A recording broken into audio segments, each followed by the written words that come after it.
Assalamualaikum warahmatullahi wabarakatuh. Apa kabar anak-anak sekalian? Semoga kalian masih dalam keadaan sehat walafiat ya.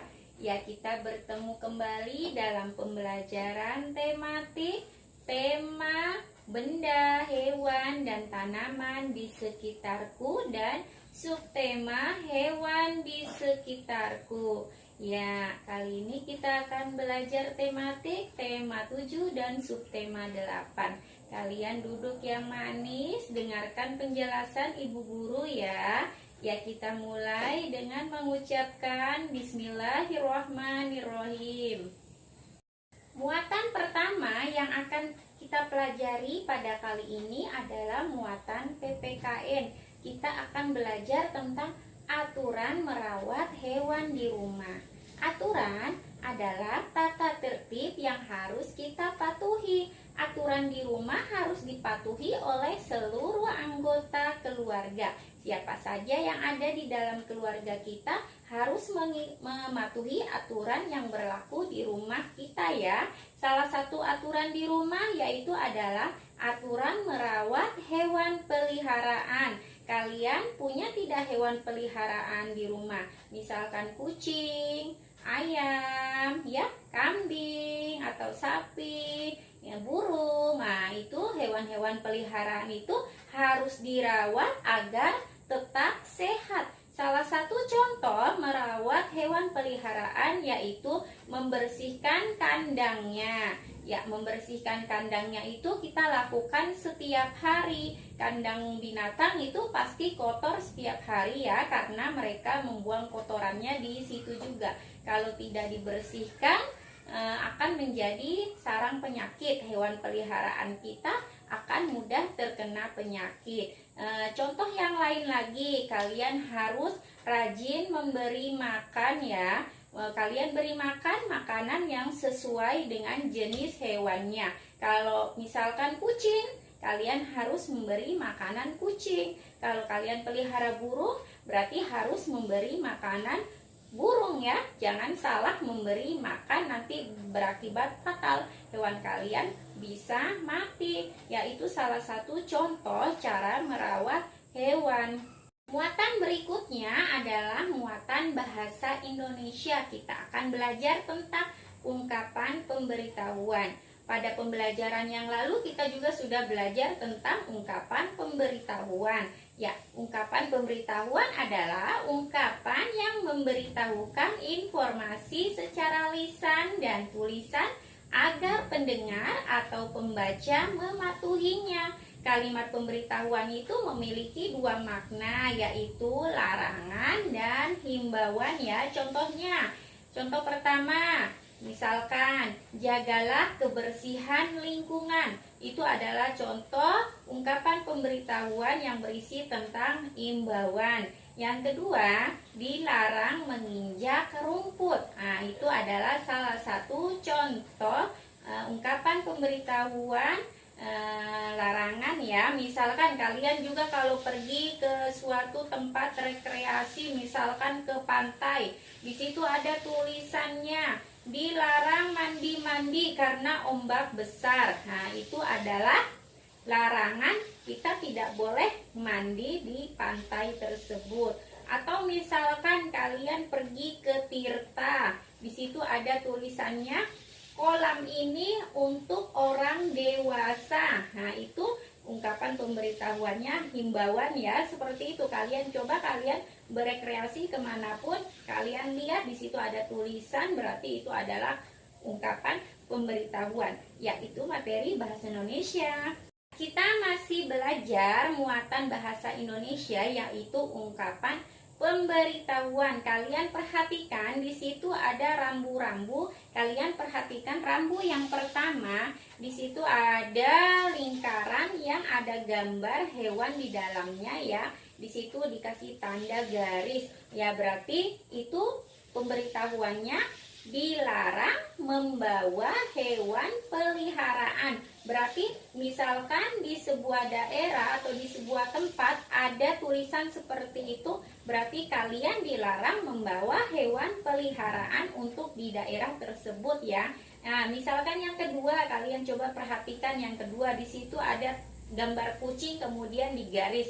Berarti kalimat pemberitahuannya atau ungkapan pemberitahuannya dilarang membawa kucing. Berarti kalian tidak boleh membawa kucing. Kalau ada tanda seperti itu, kalian tidak diizinkan untuk membawa kucing. Atau satu lagi, misalkan kalian perhatikan contoh selanjutnya. Di situ ada gambar gelas atau makanan. Di situ digaris juga. Nah, berarti kalimat pemberitahuannya atau ungkapan pemberitahuannya dilarang membawa makanan atau minuman. Jadi jika di suatu tempat ada tulisan seperti itu, berarti di daerah tersebut tidak boleh membawa makanan dan minuman. Itu adalah contoh ungkapan pemberitahuan dalam bentuk gambar ya.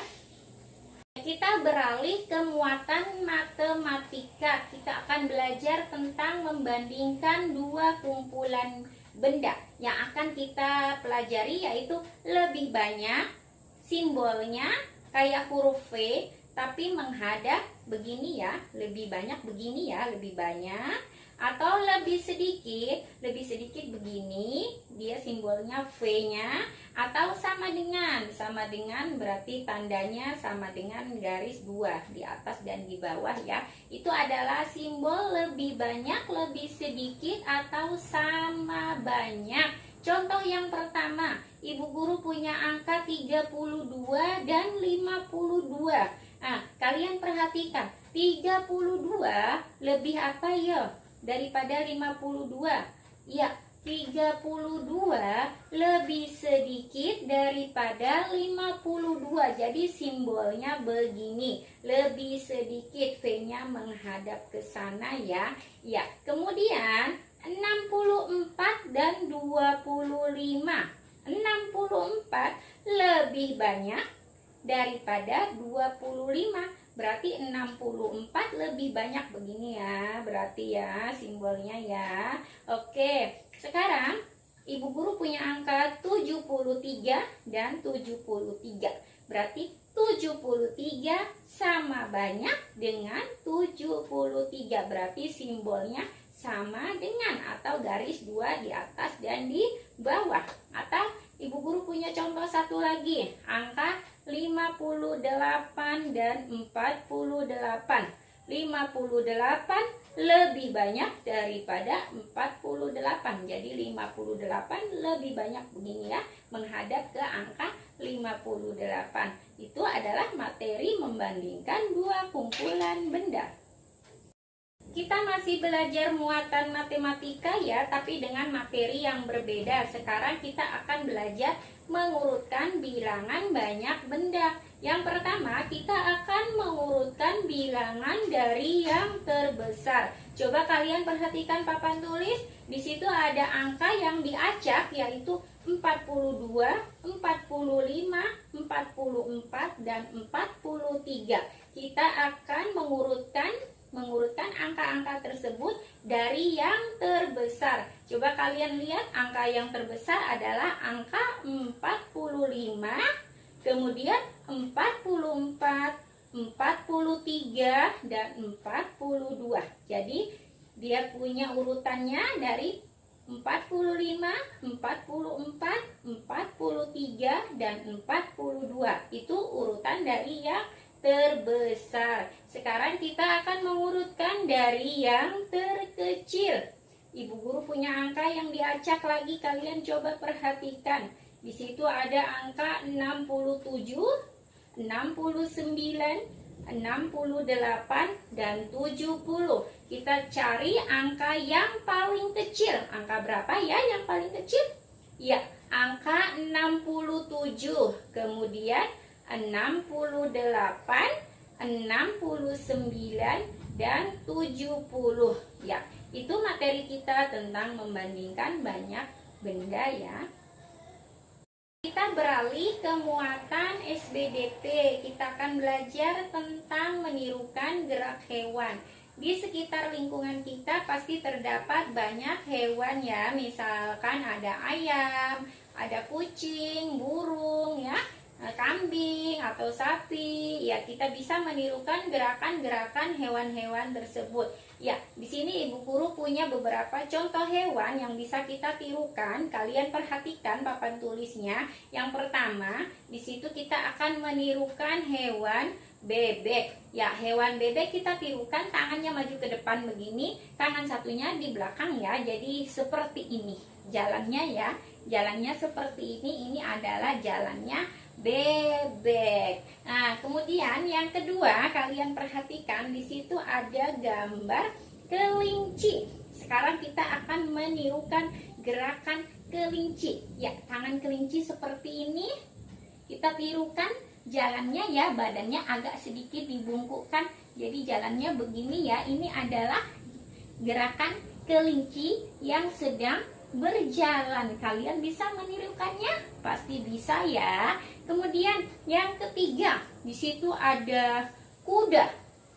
Ya, kita akan menirukan gerakan kuda. Ya, kita pegang pelananya seperti ini talinya.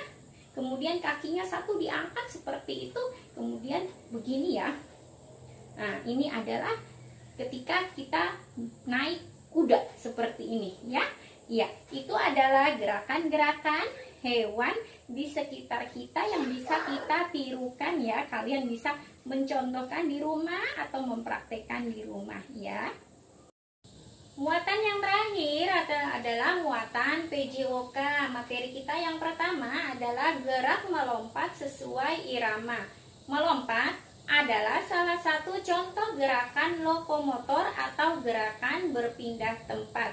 Jadi gerakan lokomotor itu adalah gerakan berpindah tempat. Kalian perhatikan contoh yang ada di papan tulis, itu adalah contoh menirukan gerakan katak atau kodok melompat. Pertama dia mengambil ancang-ancang jongkok, kemudian gerakannya melompat melayang di udara, kemudian mendarat. Itu adalah gerakan lokomotor mengikuti gerakan atau menirukan gerakan kodok atau katak yang sedang melompat. Materi PJOK yang kedua adalah gerak memutar tubuh sesuai irama. Gerakan memutar tubuh adalah salah satu contoh gerakan non-lokomotor atau gerakan tidak berpindah tempat. Jadi kalian harus bisa bedakan ya, gerakan lokomotor dan gerakan non-lokomotor. Kalau gerakan lokomotor adalah gerakan berpindah tempat, sedangkan gerakan non-lokomotor adalah gerakan tidak berpindah tempat. Contoh gerakan non-lokomotor, misalkan kalian taruh tangannya di atas pinggang, kemudian kalian berputar ke kanan 2 kali atau ke kiri 2 kali atau ke bawah seperti ini. Ini adalah contoh gerakan non-lokomotor atau gerakan tidak berpindah tempat. Ya, demikianlah pembelajaran kita pada kesempatan kali ini. Kita sudah belajar tema 7 dan subtema 2 ya. Dari awal kita belajar muatan PPKN, Bahasa Indonesia, Matematika, SBDP, dan PJOK. Kalian sudah menyimak penjelasan Ibu Guru dengan baik. Jika kalian tidak paham, ditonton lagi ya videonya. Atau kalau masih kurang paham, minta tolong ibu atau ayah tanyakan ya kepada beliau ya. Iya, demikianlah pembelajaran kita kali ini. Mudah-mudahan kita bertemu dalam keadaan sehat walafiat ya, dipertemukan di sekolah dalam keadaan sehat walafiat, bertemu dengan ibu guru dan guru-guru yang lain dan teman-teman kalian ya. Demikian pembelajaran kita kali ini. Assalamualaikum warahmatullahi wabarakatuh.